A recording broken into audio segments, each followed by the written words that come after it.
अस्सलाम वालेकुम नाज़रीन, सूरत हाल के साथ मैं खालिद मजीद और तज़ीन अख्तर साहब आपकी खिदमत में हाजिर हैं। पूरे हफ्ते क्या क्या हुआ, कुछ अहम खबरें हमने निकाल ली। 3 खबरें बहुत अहम हैं, आज हम उसी पे बातचीत करेंगे। एक खबर मुहर्रम की आमद पे है, दूसरी खबर ये है कि नेशनल प्रेस क्लब का इलेक्शन हुआ है, तीसरी एक खबर है कि पिछले चंद दिन से सोशल मीडिया समेत इस्लामाबाद में क्या पूरे पाकिस्तान में चटाख पटाख की आवाज़ें सुनाई दे रही हैं, वो क्या है ये तज़ीन अख्तर साहब बताएंगे। लेकिन पहले हम मुहर्रम के हवाले से बात करते हैं। तज़ीन साहब, मुहर्रम चटाख पटाख से आपको खुशी या हंसी आ गई?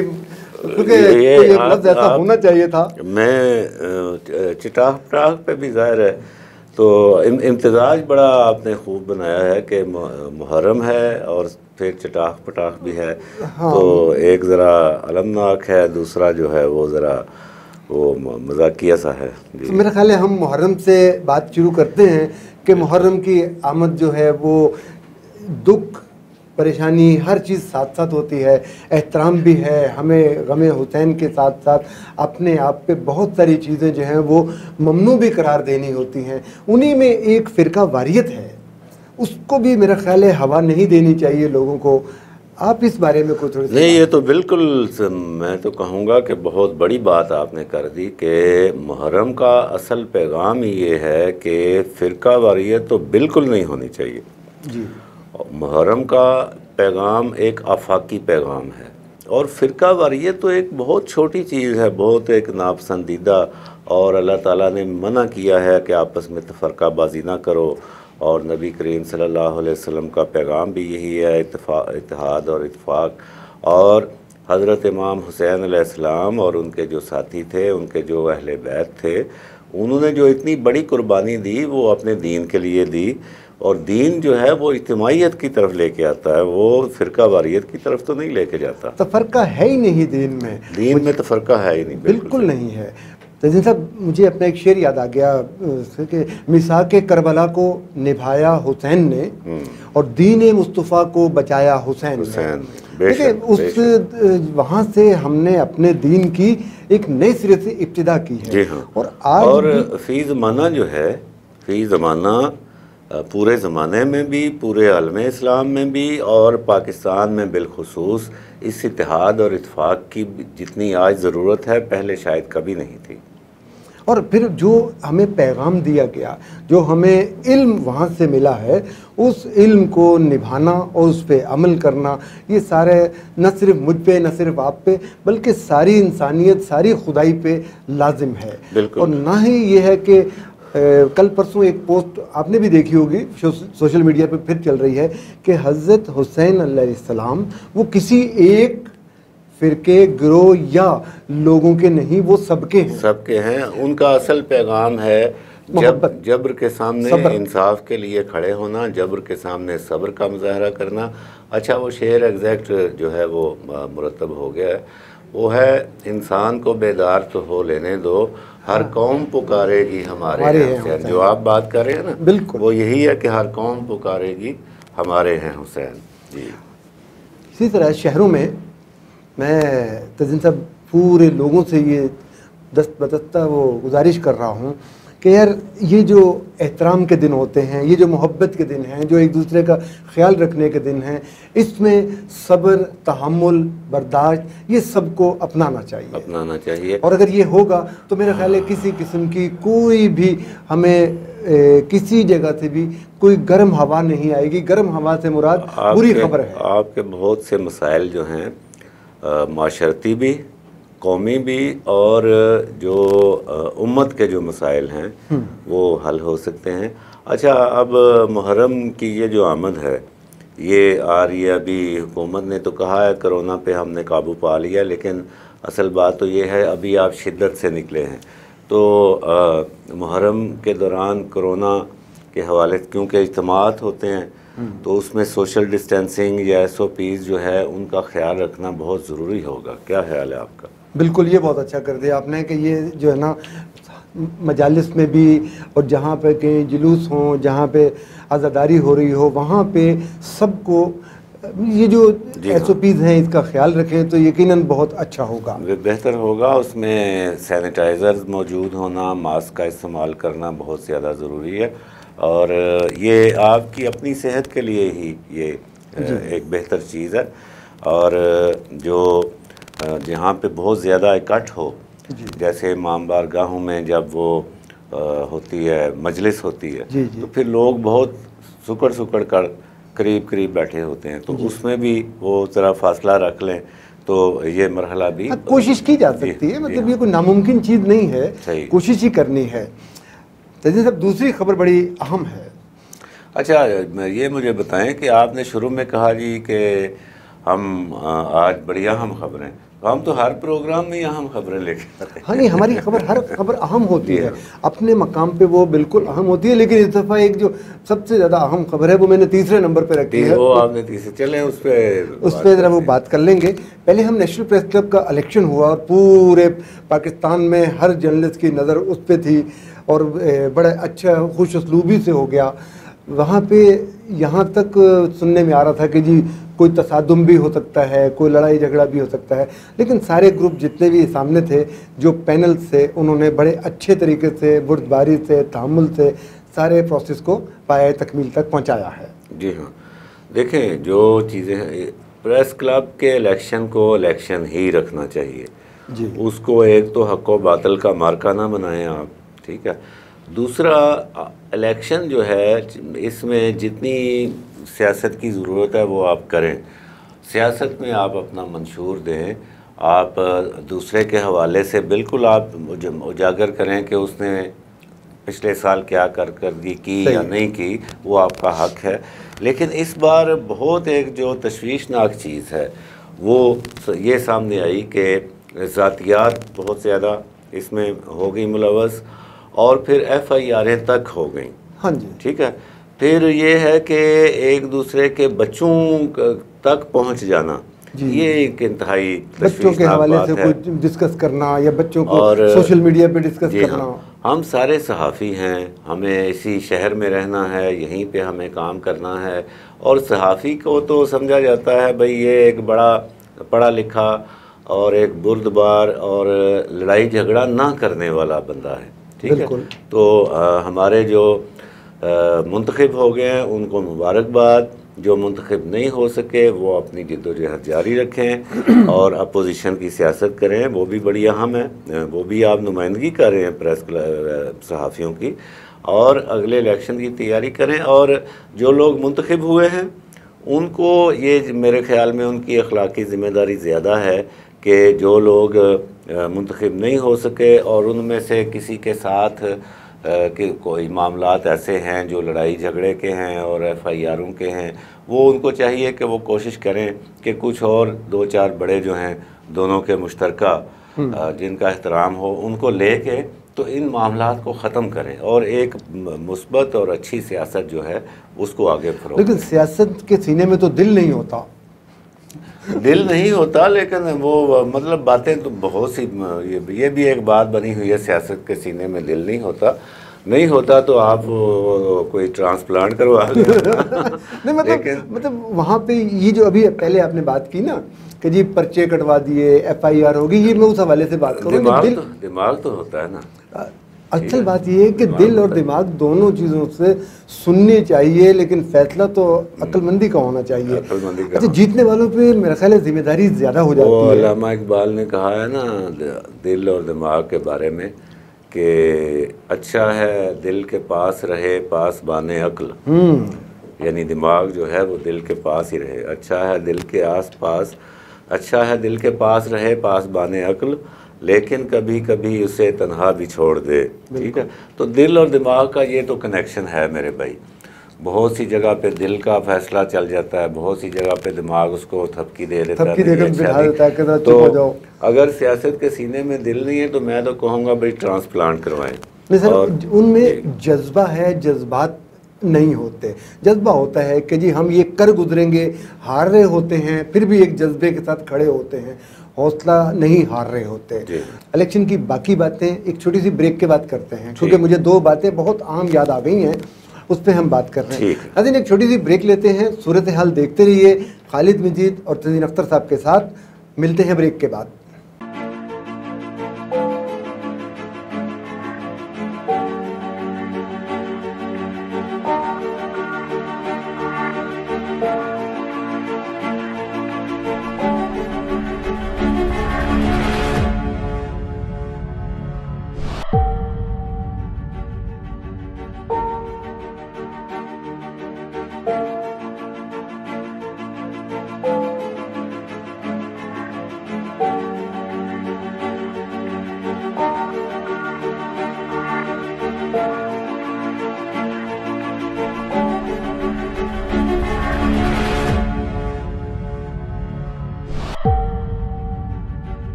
कोरोना वायरस से डरना नहीं, लड़ना है।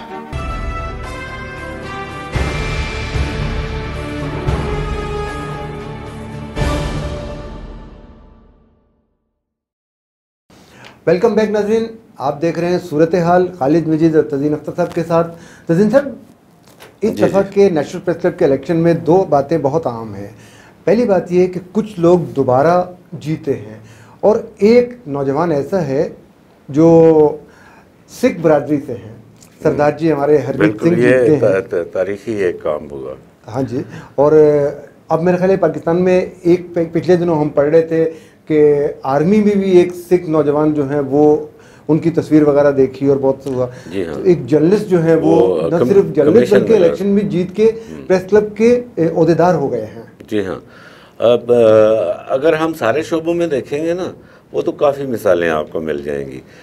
ये प्रेस क्लब जो है इस्लामाबाद का, यहाँ पे ये एक पहली कम अज़ कम मेरी याददाश्त में नहीं है, मैं भी गुज़श्ता 20 साल से यहाँ पे देख रहा हूँ। तो ये हरमीत सिंह जो हैं, मैंने भी इनको वोट डाला है। इससे पहले मेरी मुलाकात नहीं थी, लेकिन सिर्फ इसलिए कि उनकी हौसला अफजाई हो और एक अच्छा जो है वो पैगाम जाए हमारी नॉन मुस्लिम कम्युनिटीज़ को भी और दुनिया में भी। और आपने जैसे बताया आज ही गिनती मुकम्मल हुई है कि वो जीत भी गए हैं, जीत भी गए, उनको भी आपको ये भी बताऊं सर, मैंने जैसे सब ये हुआ कि एक उस दिन प्रोग्राम किया तमाम उनके साथ, तो मैंने हरमीत सिंह के साथ जो इंटरव्यू किया वो मैंने पंजाबी में किया और उनकी लैंग्वेज में करीब करीब वो गुफ्तगू की, वो बहुत खुश हुआ। अच्छा, हरमीत सिंह के हवाले से ये है कि वो पेशावर से ताल्लुक़ रखते हैं, मतलब पेशावर में आपको पता है ना बहुत सारे सिख अभी भी आबाद हैं, उनका ताल्लुक़ उस इलाके से है और यहाँ पे वो पढ़ने के बाद गालिबन पब्लिक न्यूज़ में वो काम कर रहे हैं और बड़े अच्छा नौजवान, बड़े अच्छे तरीके से मिला और खुशी हुई। उस दिन भी उस सारे दोस्तों में जो वहाँ पे लोग मिले हैं, हसमुख सा बिल्कुल डिफरेंट सा, महज़्ज़ब सा नज़र आया। मेरा हौसला अफजाई बिल्कुल ये बड़ा अच्छा हुआ है और ये इससे प्रेस क्लब की सियासत पे भी मैं समझता हूँ मुस्बत असरात आने चाहिए और हमारे जर्नलिस्ट कम्युनिटी ने बड़ा अच्छा एक रिस्पांस दिया है हमारे सिख भाई को और इससे प्रेस क्लब की एक जो इंटरनेशनल शनाख्त है उसमें भी इजाफा होगा। हाँ जी, और इस तरह मतलब अगर कोई और किसी और कम्युनिटी का कोई जर्नलिस्ट यहाँ मौजूद है तो उसको मेरे ख्याल है सामने आना चाहिए। क्रिश्चियन कम्युनिटी के बहुत से जर्नलिस्ट हैं, क्रिश्चियन कम्युनिटी के बहुत से लोग हमारे साथ काम करते रहे और मेरा ख्याल है अभी भी कर रहे हैं, अभी भी कर रहे हैं और उनकी तादाद तो माशाल्लाह काफ़ी ज़्यादा है और उनमें से बहुत से जो हैं वो ये सहाफ़ती जो यूनियन है या प्रेस क्लब है उसमें नुमायां भी नज़र आते हैं। अच्छा, एक और चीज़ है, कल से जो मौजूदा अब जो सदर साहब इलेक्शन जीत चुके हैं, मैंने कल देखा कि जी वो कल से काम शुरू कर बैठे हैं। अभी हल्फ बर्दारी कब होगी, कैसे होगी, कब होनी है, उन्होंने उसकी बाग की सफाई सुथराई वो मैंने देखा, वो मुआयना वगैरह कर रहे थे। ये अच्छी बात है और अब जबकि नताइज आ भी चुके हैं और अपोजिशन के सारे लोग तस्लीम भी कर चुके हैं, तो उन्होंने अगर हल्फ से पहले ही काम शुरू कर दिया, चूँकि वो पिछला साल छोड़ के उससे पिछले साल सदर थे, लिहाजा उन्होंने उस वक्त कुछ काम शुरू किए हुए थे, कुछ प्रोजेक्ट, उनको उनका सारा इल्म था। तो और फिर इंसानी एक फितरत भी है कि आप कोई काम शुरू करें तो आप चाहते हैं कि आप उसको मुकम्मल भी करें, तो ये उनको एक बेताबी भी हो सकती है कि मैं देखूं कि कहाँ तक काम पहुंचा है, कितना रह गया है। तो मैं समझता हूँ ये एक मुस्बत साइन है। बल्कि कल रात की बात है कि जी शकील अंजुम साहब जब गवर्निंग बॉडी की काउंटिंग हो रही थी, 4 बजे तक हम लोग वहाँ से प्रेस क्लब से होकर आए हैं, वो ऑफिस में बैठे हुए थे, बल्कि कुर्सी पे सोए हुए थे। ठीक है कि नहीं यार, कोई ऐसी कुर्सी नहीं होगी, वो कोई सोफा टाइप चीज़ हो, कुर्सी पे तो नहीं, मतलब वो जो इनकी चेयर है उसी पे वो बैठे हुए, फिर उसके बाद उनको किसी ने कहा जी कि आप अंदर जाके हॉल में लेट जाएं। कि यार मैं इसलिए यहाँ बैठा हूँ कि यार कोई ऐसी बदमज़गी ना हो कि जो बाहर अच्छा जस्टिस ना जाए, मैं इसलिए यहाँ बैठा हूँ। अच्छा, मुझे वैसे बड़ा खदशा था कि इस बार भी जैसे पिछले इलेक्शन में हुआ था कि इस बार उससे ज़्यादा होगा। लेकिन बड़ी अच्छी बात है कि एक दो तलख बल्कि आपने मुझसे बात भी की थी। बिल्कुल, मैंने आपसे बात कि वहाँ जी पे की थी। आप क्या कह रहे थे, आपका क्या ख्याल है, तो मैंने कहा जी मुझे नज़र नहीं आ रहा। हाँ। लेकिन आपने इसका खदशा जाहिर तो किया था। ये बड़ा अच्छा हुआ कि लड़ाई नहीं हुई। हाँ जी। अच्छा, तीसरी खबर की तरफ आते हैं, चटाक पटाक की तरफ। चटाक पटाक, खुदा खबर चटाक वैसे कहाँ है। आपके अंदर, आप बज़ाहिर आप मुदब्बर आदमी लगते हैं, लेकिन आपके अंदर भी एक जो है वो शरारती आदमी वो छुपा। बचपना तो नहीं आप जाता ना। चटाक पटाक में ज़्यादा मजा तो बात यह है तजीन साहब, हर इंसान में एक बच्चा जरूर होता है। पता नहीं मैंने कब से ये चटाक पटाक नहीं किया होगा। संजीदगी की बात तो यह है कि थप्पड़ किसी ने मारा है या नहीं मारा, किसी को लगा है या नहीं लगा, ये जो बात बाहर आई है, ये धुआं सा जो उठता है, कुछ ना कुछ तो होगा। बिल्कुल, ये धुआं सा कहाँ से उठता है। बात यह है कि कुछ ना कुछ होता है तो बात बाहर आती है। और काफ़ी शाम तक तो चलता रहा ये सब के फ़लान शाह महमूद कुरैशी साहब ने उनको आज़म खान जो प्रिंसिपल सेक्रेटरी हैं प्राइम मिनिस्टर के, उनको मुक्का मारा, तो आज़म खान ने जवाब में उनको थप्पड़ मारा। तो ये जो चटाक पटाक है ये काफ़ी गर्म था मामला।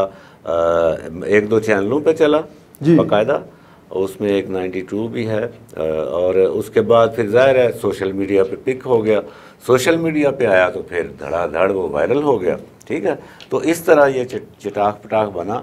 वो फिर जब सोशल मीडिया पे वायरल हुआ तो फिर जो ज़िम्मेदार कोई लोग थे उन्होंने उसका नोटिस लिया। तो फिर पहले तरदीद भेजी गई उन चैनलों पे, और फिर पैमरा की तरफ से उनको नोटिस भेजा गया, और फिर वो ख़बर जो है चैनलों से तो वो हट गई। ज़ाहिर है चैनल जो हैं वो चूँकि पकड़ में आ जाते हैं, लेकिन सोशल मीडिया पे वो अभी तक वो ख़बर भी चल रही है और उस ख़बर के ऊपर तबसरे भी चल रहे हैं। जैसे आपने दो लफ्ज़ अपनी तरफ से बना लिए, चटाक और पटाक। ये मेरे लफ्ज़ हैं, वो इसलिए किया। अच्छा, मैं तो ये इतना ना तो नाम लेना चाहता था, ना मैं इसको अभी तक मैंने नाम नहीं लिए, और ना ही मैं उनको कुछ वो ज़्यादा, सिर्फ मैं सिंबॉलिकली कहना चाह रहा था कि जी थप्पड़ मारा या नहीं मारा, किसने मारा, किसको मारा, पाकिस्तान की। लेकिन हंडिया बीच चौराहे में फोड़ दी, हो गई। ये दुख वाली बात है। अच्छा, इसके पीछे पस मंज़र भी है ना, और उसके लिए यही लोग जिम्मेदार हैं। अब जब खबर चलेगी मौजूदा हुकूमत के किसी वज़ीर ने किसी को थप्पड़ जड़ दिया, इससे पहले कभी थप्पड़ याद है आपको? ठीक है ना, तो वो फिर लोग कहेंगे हाँ यार ये तो इनके लोग तो ऐसा करते रहते हैं। वो फवाद चौधरी ने एक सहाफ़ी को मार दिया थप्पड़, फिर दूसरे को मार दिया, तो ये तो इनकी हिस्ट्री है। वो फिर लोग कड़ी से कड़ी मिला के वो कहते हैं भाई ये मुमकिन है, ये हो सकता है कि शाह महमूद साहब ने उनको मुक्का मारा हो, और ये भी हो सकता है कि आज़म खान ने पलट के थप्पड़ मारा। अच्छा, इतना शायद हुआ नहीं होता जितने क्याफा शनासी जो है इसको आगे लेके चल पड़ती है। वो देखें, वो तो फिर होता है, आप किसी को मौका ही ना दें। ठीक है, आपने अगर वहाँ पे मैं कहता हूँ कि जो चली है चीज़ सारी बात का जो बतंगड़ बना है, बात तो आपने की ना, इब्तिदा तो आप कुछ तो है ना, मतलब कि वज़ीर आज़म के प्रिंसिपल सेक्रेटरी के ऑफिस में इस तरह की चीज़ हो जाना जो है ये बज़ाते ख़ुद जो है वो एक बहुत बड़ा अलमिया भी है मुल्क के लिए। इसको आप मुंतबिक करें ना, अगर इतने हाई लेवल के जगह के ऊपर अगर ये काम इस तरह के हो सकते हैं डिस्टर्बेंस, ठीक है, तो फिर नीचे जो दफातर हैं जिनके बारे में आम आदमी रोता फिरता है कि हम वहाँ जाते हैं तो हमारी बात नहीं सुनी जाती, उल्टा हमें धक्के दिए जाते हैं, तो ये फिर इसी तरह खरबूजे को देख कर ही रंग पकड़ता है। तो कहाँ पे आके ये टकराव होता है? इलेक्टेड पर्सन ये समझता है कि शायद मैं सुपीरियर हूँ, और वो जो दूसरी तरफ जो इतने सारे वो इम्तिहानात पास करके ब्यूरोक्रेट बैठा है, शायद वो समझता है कि मैं सुपीरियर हूँ। टकराव दोनों का कहाँ पे आके आता है? यहाँ इन दोनों के मामले में बात जो है वो ये है कि काम पहले ही बड़ा सख्त था, और दोनों जो हैं अपनी अपनी जगह पर समझते हैं कि हमने ही इस हुकूमत के नीचे ये जो डाई या थम दिया हुआ है, ठीक है, इसको सहारा दिया हुआ है। शाह महमूद कुरैशी साहब तो बाकायदा उनके बारे में तो कितने अरसे से कहा जा रहा है ना कि वो एक अपने आप को डिफेक्टो वज़ीर आज़म के तौर पे देख रहे हैं। बिल्कुल। और ऐसी बातें भी हमने सुनी कि वज़ीर आज़म की अगर किसी वक्त कोई मसरूफियत नहीं है, लेकिन शाह महमूद कुरैशी साहब की टाक चल रही है चैनल्स के ऊपर, तो वो बहुत प्रोएक्टिव नज़र आ रहे थे। और आज़म खान साहब जो हैं वो अब चूँकि वज़ीर आज़म का ऑफिस संभाल रहे हैं, ठीक है, वो पूरी जो इस्टेब्लिशमेंट है उसके वो सरबराह गिने जाते हैं। जो पर्सनल सेक्रेटरी होता है वज़ीर आज़म का, वो समझ लें कि सारी जो ब्यूरोक्रेसी है उसके ऊपर वो उसका हाथ है। तो दोनों तरफ ही काम बड़ा सख्त था, लिहाजा जब दोनों तरफ से काम सख्त हो तो फिर थोड़ी सी जो कोई चिंगारी चाहिए होती है तो फिर उसका भांबड़ बन जाता है। बिल्कुल ठीक कहा आपने नाज़रीन। असल चीज़ ये है कि हर जगह पे हमने जो पहले बात की कि बर्दाश्त कर लें, सब्र कर लें, हौसले से चल जाएं तो यकीनन हालात काबू में रह सकते हैं। जहाँ पे हम सब्र का दामन छोड़ते हैं वहीं पे हालात ख़राब होने शुरू होते हैं। मुहर्रम की आमद है, हमें सबको अपनी अपनी सतह पे सब्र से, हौसले से और इसी तरह दफातर में सियासी लोगों को भी और गैर सियासी लोगों को भी सब्र का दामन हाथ से नहीं छोड़ना चाहिए। खालिद मजीद और तज़ीन अख्तर साहब को दें इजाज़त। देखते रहिए सूरत हाल। अल्लाह हाफ़िज़।